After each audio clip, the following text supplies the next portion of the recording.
During a second sweep of the house, officers stumbled upon something that hadn't been documented the first time: a false wall in the basement, leading to a narrow passage that opened into a hidden room.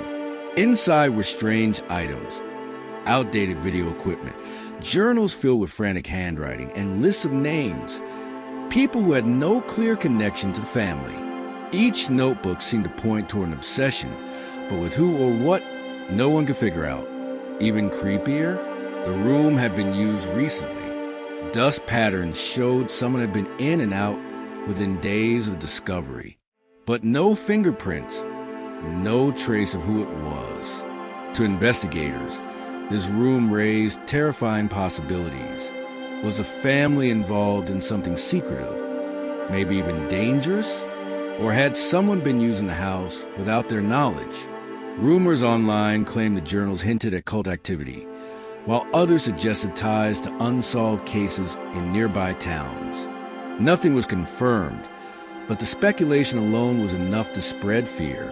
And yet, as unsettling as this hidden room was, the truth that surfaced next would shake the entire investigation to its core.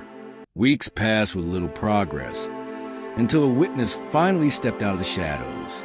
An older neighbor, reluctant to speak at first, claimed they had seen a figure leaving the house the night everything happened. Not just leaving, but calmly locking the door behind them, as if they had every right to be there.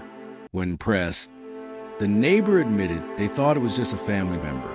But when investigators showed them photos, the witness pointed to someone unexpected, a distant relative, someone who hadn't been in contact with the family for years. This revelation blew the case wide open.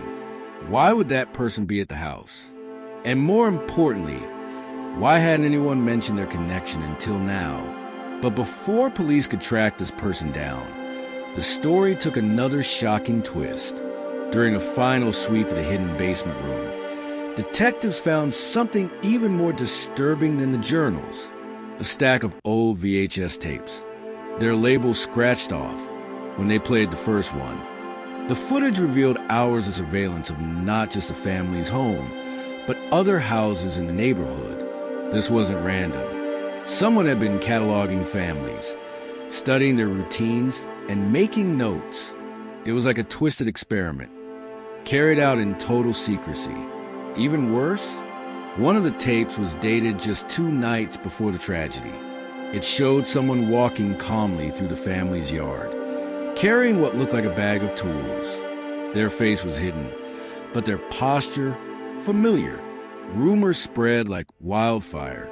Online communities claimed the person on the tape matched the missing college student. Others argued it was the estranged relative, but no official statement ever confirmed the identity. And just when it felt like the truth was within reach, the investigation was suddenly closed. Despite all the evidence, despite the tapes, the journals, and the testimony, the case abruptly lost momentum. Authorities never announced a formal suspect. Files were sealed, and the story quietly disappeared from headlines. But locals still talk about it. Strange noises reported from the abandoned house at night. Unmarked cars parked nearby, watching. And rumors, always rumors, that someone is still out there, tying up loose ends. It became one of those stories that refuses to die. A chilling reminder that some truths are too disturbing, too dangerous, to ever be made public. And that leaves us with one final, haunting thought. So what really happened behind those walls? Was it a family's secret spiraling out of control? A calculated plan by someone they trusted? Or something far stranger? A web of obsession and surveillance that reached far beyond one house? We may never know, but that's the part that chills us most. The unanswered questions, the shadows that remain just out of reach. Because in the end, this isn't just a story about what was discovered. It's a story about everything that was left unsaid. And sometimes, the silence tells us more than the evidence ever could. The hidden room, the tapes, the shadows, this case leaves us with more questions and answers. What's your theory about what really happened? Let me know in the comments and make sure you're subscribed, because the next story might be even more disturbing than this one.